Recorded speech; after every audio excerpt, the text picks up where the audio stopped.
Ahan makada channel sigi maike digi miyam puno putaram na ukchabagalo na kogno na kuramzari maruba pawama miyam da update tawzage tabisi. Nagagi Federal Constituency da yasinaba tawray muiva. Nagagi National Flag National Constituency amasung naga taba mafam singbo amata oina punsin bagi matang asi yasinaba yaroidabani haina National Socialist Council of Nagaland NSCN IM gi General Secretary Thuingang Leng Muiba na fongdokre akhoi gi puwari amasung sovereign rights sing lei ngasi natraga hayeng akhoi gi unit history amadi sovereign nga na chatkani akhoi India natraga Myanmar dagi karigumba ama piyu haibanate akhoi gi phangpham thokpa haibani maram aduna Nagaland gi unique history akhoi gi territory sovereignty national flag constitution amasung naga taba mafam sing amato oina punsin bahai yasinaba yaroidaba amani haina Nagaland gi parent district ki manung chanba Hebron da level up asigi council headquarter da pangthokpa humdraga mapan suban Nagaland Independence Day gi thoramda TH Mobana naga miyam da piba paujel ama thadok da fongdokki thoram asida muibana naga national flag chingkhatna ba thorang tawbani dubu masagi anaba oiraga mahak saruk yakide muibaga loinabi paka haw muiba saruk yaki panba yabadi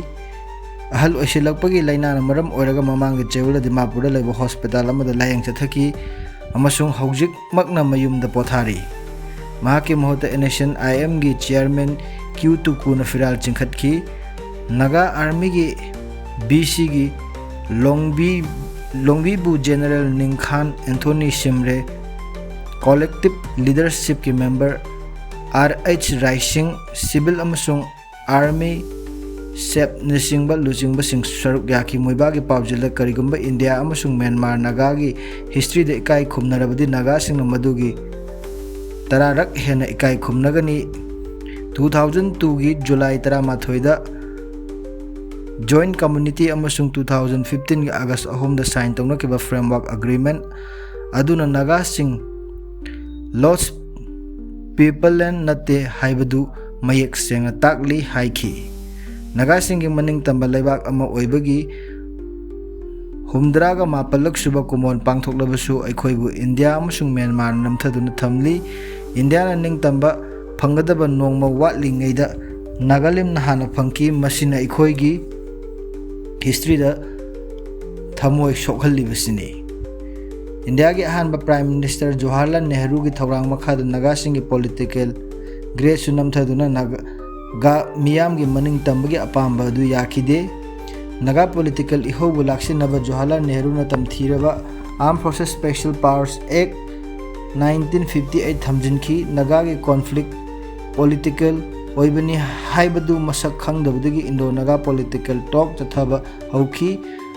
masigi damak India gi Prime Minister oramba PB Narasimha Rao na 1995 ki June 12 ta France ki Paris ta political solution da thajaba thammi political gi oiba wari sanabagi khongthang da waroisin purakadabani haiki masigi matung round chatruk hena wari sakhre Amendment Joint Communique amasung framework agreement sign tawna kiba aduna India government naga sing gi unique history amasung position adugi masak khangkhre amasung sovereignty asi miyam gi khutta lai haina sumoibana fongdoki ceasefire tawduna shanti gi wari sanana ba honnabada naga miyam gi kholaw mating pirakiba international organization singbu thagatli NSCN 1993 ki January kulhumdoi dagi Uprising National and People's Organization UNPO gi member oiba ngamkhiba aduna naga national flag adu institution singda maning tamna pahenba ngamli amasung human rights amadi self determination advocate tawri haina sumuiba gi paujela makhata na fongdokki ngasi gi thoram aduda CNC gi General Secretary Reverend Seksim Kasana Luchingduna Laikidraba Naga Lanmi Singbo Ikai Kumnaba Utuna Silent Parade ama pangthoki Naga Hoho Naga Mothers Association Global Naga Forum United Naga Council Tirap Changlang Longding People's Forum Naga People's Movement for Human Rights amasung Naga Student Federation achingba lupsingi maikaidagi solidarity message sing share tauki tongan ba artist singi lebak ningba isai kya thoram aduda tahan khibaga loinana Morok